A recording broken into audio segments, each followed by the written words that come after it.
Denied the science.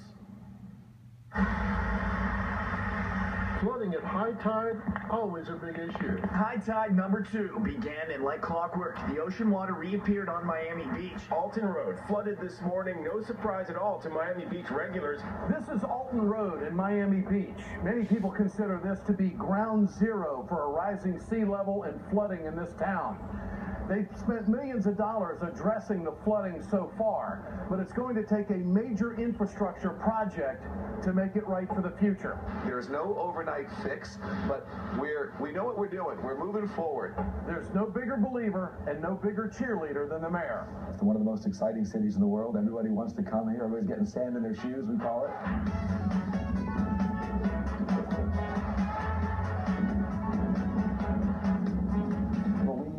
Provide a stable, safe, dry community for generations to come. Can you do it? Absolutely, 100%. We're well on our way. For 2 years, Alton Road, one-way northbound.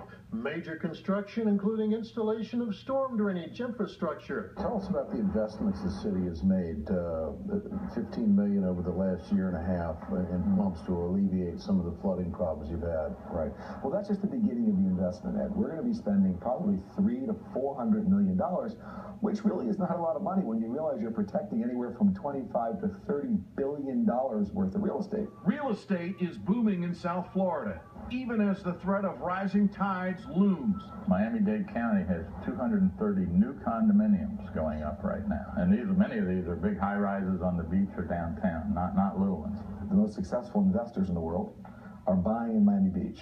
They're not buying little apartments, they're buying multi-million-dollar apartments. How soon before the real estate market starts to be affected? Well, that's a great question. So what's going to take us out on the real estate market is going to be the 30-year mortgage. At some point, somebody's going to figure out, hey, if I'm buying mortgages, I don't want to buy the ones that are in flooding areas or areas that could flood in 30 years. And how do you think the business community in the out years is going to respond to all of this? Ultimately, they'll figure out how to make money on it if they're smart. We're going to have to spend a huge amount in shifting infrastructure priorities. The people who figure out that this is actually good for business are going to do very, very well. Local government officials are leading the charge to protect their communities. They say residents want solutions, not political games. Yeah, that's a salt water. That's not regular water. That water coming from the sea. When the high tide comes, all the water coming to the street. They don't want to hear everything's fine, nothing to think about, nothing to worry about, when they know better. So people down here want their elected officials to engage the issues, face them dead on, see what needs to be done, and get down to doing the job. This is something that is real. This is something that is happening. And we need to have experts telling us what we need to do. I decided not to treat what is causing this, what is going to happen. No, it's happening. How do we provide solutions to make sure that we are prepared? Protecting these communities will come at a high cost.